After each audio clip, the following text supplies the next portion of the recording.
Let me tell you how it will be. Welcome back to The Price of Business. I'm your host, Kevin Price, talking to you about you and your business. Got the one and only taxman Bob Loeser, as we call him here. But we mean it affectionately. You know, usually when you think about the word taxman, you think of tax collectors, Pharisees, and hypocrites. But you're a nice guy. You're actually helping people when it comes to their taxes. Good morning. It's not as strict as when you're a kid and your mother calls you, Robert, dinner time. Robert. You know you're in trouble.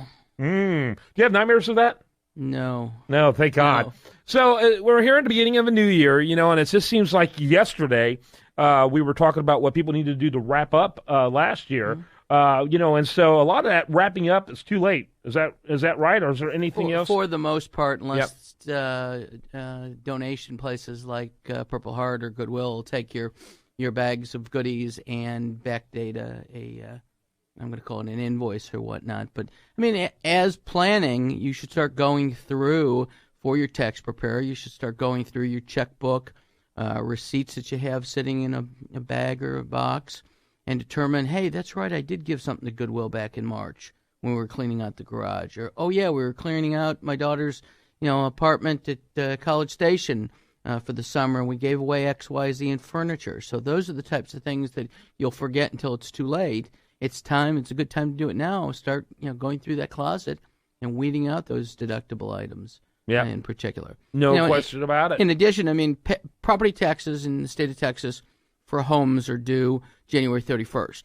In most cases, I offer and recommend to my clients that they pay them by December 31st so that they're deductible in the current existing year.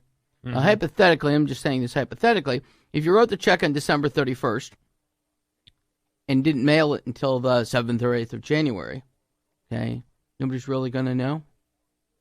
I mean, the proof is in the pudding. Did you forget? Did you go out of town or whatnot? Now, if you write it on December 31st and hold it until the 29th of January, good luck with that. You're going to get caught with your pants around your ankles.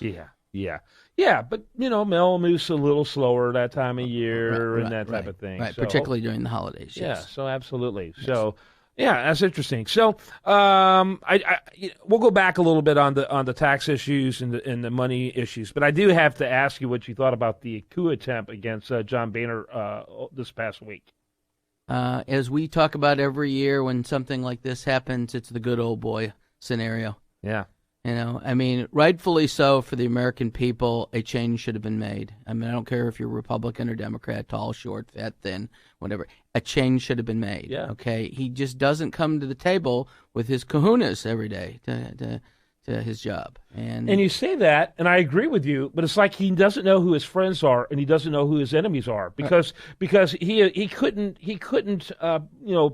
do possum better than anyone when he comes to dealing with the Democrats. Right. Or he really reminds me of Monty Hall. If he gets out of Congress, let's make a deal with John Boehner. Right? You can see that come out. Correct. But meanwhile, he waged a holy war against those 25 who voted against him. Correct. We had two guys automatically within hours get removed from the House Rules Committee for voting against Boehner within hours. I mean, so it's like, and those guys, in my opinion, were doing at least the Congress a favor by doing exactly what I think the will of the American people were. Well, that last sentence you made, the will of the American people, that's what the people want. The people don't want the cronies up there, buddy, and hey, if you do this, I'll pass this legislation for the bridge that's going to go through your property and it's going to increase the value tenfold or whatnot.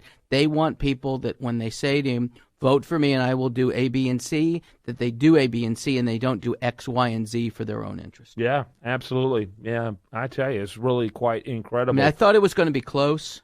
It was close. But I actually thought it was going to be on the other side close, like 32, 33, 34 votes. And then the coup would win. And then the coup would have won, okay, because it's about time. That's what my thought was. So when I was listening to Hannity, and the start of his show, you couldn't tell the first 3 minutes of Hannity whether or not it was pro or against until he said Speaker Boehner rather than former Speaker Boehner. Right. Right, and then you knew, all right, well, it got close enough, but not close enough for some of us. I was never that optimistic, but And in fact, but it was way closer than I thought it was going to be, actually. I thought about 12 or 15. Okay. It shows you how much I think of these guys. So I'm interested in getting a list. I'm going to watch their careers carefully. I want to see how many bills they put on the dear president's desk that he vetoes. And at a point, that's going to be, I think, the push for the Republicans in the 2016 election saying, hey, we put 98 bills on his desk and he didn't pass one of them. Yeah. Yeah. Well, and you raise a very, very interesting point because now we're veto-proof. Right. Or allegedly veto-proof, on a lot of this stuff. For example, the pipeline. Right.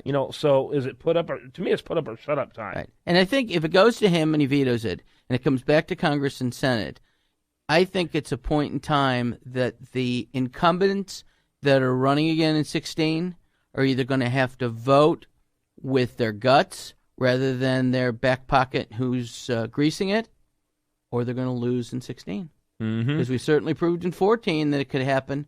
Hey, it can't happen to me because XYZ. Guess what? It happened.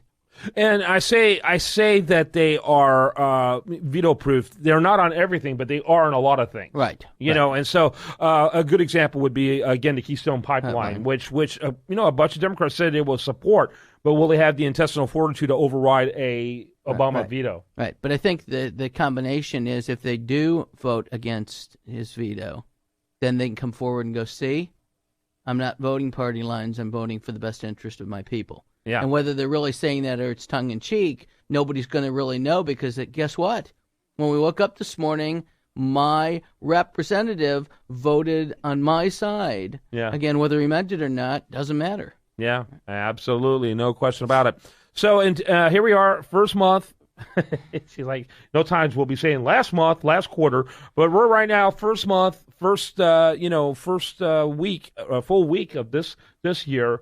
What do you think in terms of what people should be doing in terms of planning? Well, we're back. Yeah. I think a lot of it this year, of course, and I'm not, when I say extremely versed, most of my clients are under 40, 50 employees working. So the Obamacare and the Medical Care Act doesn't apply to them. But what I think is important is, and you may start noticing it with things like that and the minimum wage going up, that your hamburgers at McDonald's aren't going to be 99 cents anymore. Mm-hmm. All right, they're going to be $1.39. All right, your Big Macs aren't going to be Just your dollar menu everywhere. Goodbye. It's going to be $3.79, and you ask why? That's not fair. I don't want to spend $3.50 for a burger. Well, the dear president is minimum wage. Yeah. All right, why? And again, I'm not disregarding. We've all been there. We've all started out in jobs. My first job was a paper route. All right, delivering door to door at 6:30 in the morning. Okay. Did anybody work for me going, well, Loeser deserves $16 an hour? All right. What's fair and reasonable? It's just the same thing with whether you go to Hollywood and the actors are making $42 million this year. Okay? Yeah. Are they worth it? Absolutely not. Okay. No. But they're worth it because they're putting $442 million into CBS's hands or the studio's hands to make a profit. So my ask is a guy who's flipping burgers or greeting you at the counter going, hello, welcome to McDonald's. Yeah. Is he worth $16 an hour, which equates to, in simple math, $32,000 a year? And then I ask you, how many people out there that are working their tails off 40, 50, 60 hours and aren't making $32,000 are going to go, you know what? It's time to go flip burgers. All right, Taxman Bob Loeser, as we call him. You can reach out to him easily at taxmanbob@pdq.net. That's taxmanbob@pdq.net. And your phone number? 713-953-1272. Great segment. Thanks for your time. When we come back, much more for you. Do want to remind you, best content here shows up over there at the new and improved USDataReview.com. Always changing in great ways. Make sure you check it out. And while there, like it on Facebook, follow it on Twitter. It's kind of